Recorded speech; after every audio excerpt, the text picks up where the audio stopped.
After weeks of widespread nationwide protests and international criticism, the Israeli government is walking back parts, but not all, of its controversial plan to weaken the country's judiciary. A concession from Prime Minister Benjamin Netanyahu will mean the government will have less power in choosing new judges, but it will still have more power than it does now. Critics say that concession is not enough.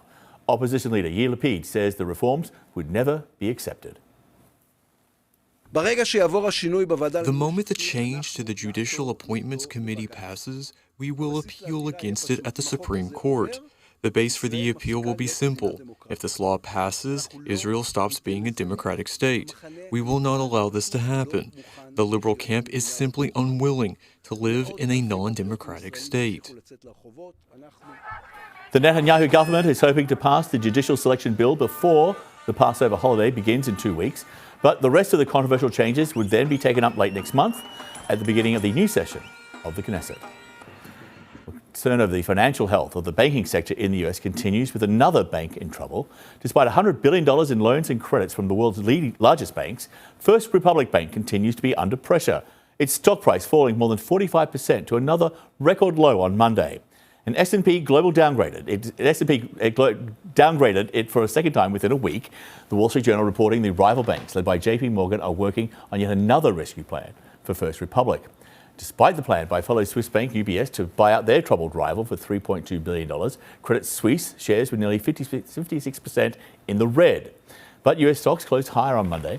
Investors are growing optimistic about regulators' ability to contain the banking crisis. Here's how markets in the Asia-Pacific region have been reacting this hour. You can see green across the board there. Hong Kong up by almost 0.5%. Shanghai up a touch. Seoul Kospi up by 1/3 of 1%. And Australia up by almost 1%. And CNN's Anna Stewart has more now on the global financial chaos. Emergency steps to settle a panicked financial market. The swift and stabilizing solution was absolutely necessary. This solution is the takeover of Credit Suisse by UBS. Switzerland's biggest bank, UBS, agreed to buy its ailing rival, Credit Suisse, on Sunday. I am pleased to be here today as we announce this integration, one that reinforces Switzerland as a leading global financial centre. The deal came after a combination of global banking fears and concerns about its own balance sheet sent Credit Suisse shares plunging. A miserable end for a bank that was once one of the world's biggest. It was founded in 1856 to finance the expansion of Switzerland's railway.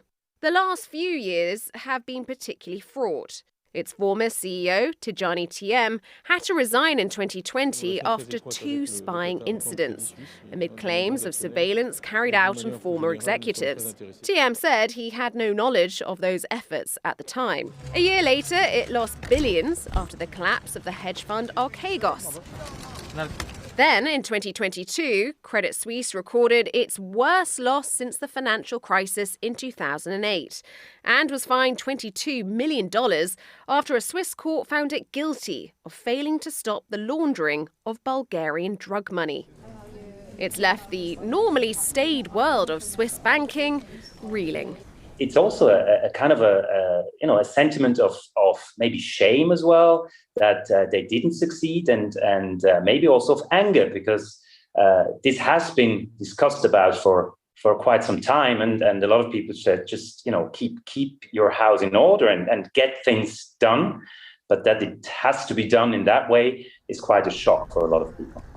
Whilst one problem may have been solved, investors and customers will be nervously asking, what's next? Anna Stewart, CNN, London. Still to come here on CNN, humanity on thin ice, and that ice is melting fast. More on the dire warning from the UN and how to avoid disaster. And later this hour, songs for Ukraine. More than 100 Ukrainian women displaced by war with a moving tribute to their homeland.